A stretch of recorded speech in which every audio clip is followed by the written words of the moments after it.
social enterprise startup company based in Boston, Massachusetts, and we're producing the Leverage Freedom Chair. It's an off-road, all-terrain wheelchair designed for the harsh conditions found in developing countries. Myself and my co-founders met while we were students at MIT studying mechanical engineering and founded the company after we graduated.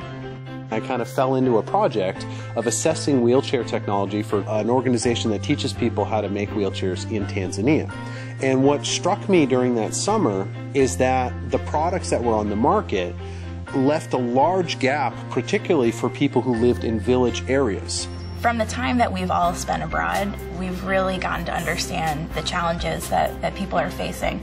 If you're somebody with a disability in a developing country, in addition to the stigma that you're already facing, just getting around is very difficult. There was a need for a totally new type of device that could both go fast and efficiently on rough terrain, but also be small enough to use indoors. And that's what started the Leverage Freedom Chair project. We call it the Freedom Chair because it allows a certain freedom that other technologies don't. That's freedom to get where you want to go. That's freedom to hold a job. Our goal at Grid is to make products that meet the needs of users.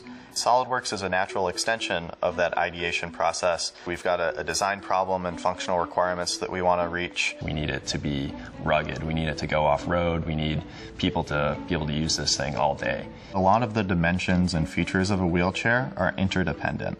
You want to have the center of gravity in just the right spot, but moving it affects the size of almost every tube on the chair. And SolidWorks allows us to just change in a couple of numbers in the sketch, and having everything update gives us the flexibility to make the right decision and not just the easy decision.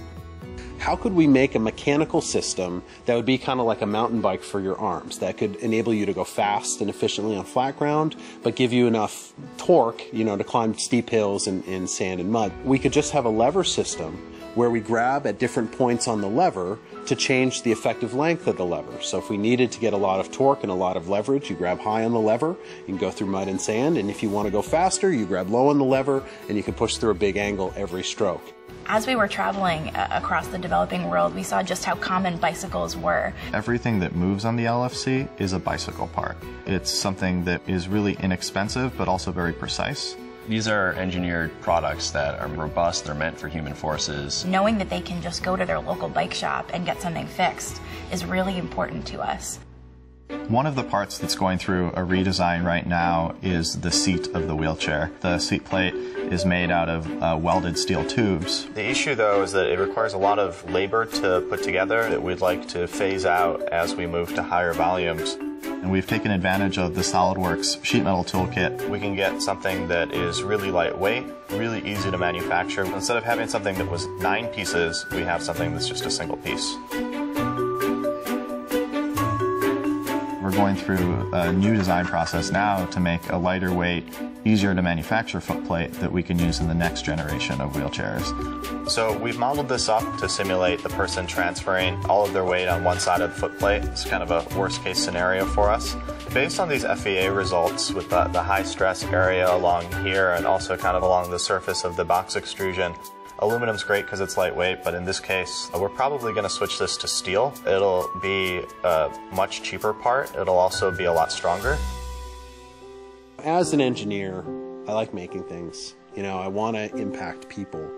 But with this project, we witness impact on people, very much firsthand. I remember one guy in particular, his name's Ashok. He lives in Jaipur in Rajasthan. Several years ago, he fell from a tree and sustained a spinal cord injury. Until that point, he had been running a really successful tailoring business in his small village. He was sent home in a very standard conventional wheelchair that he just couldn't push down the road to get to his shop. He went from being the breadwinner of his family to a burden. When we met him, he got in his LFC and he started racing around, and the very next day he went down to his shop and reopened it. He's back in business, he's taking care of himself and he's taking care of his family, and he's showing everybody how independent he is. For us to be a part of that is just amazing, and I want to bring that to as many people as we can.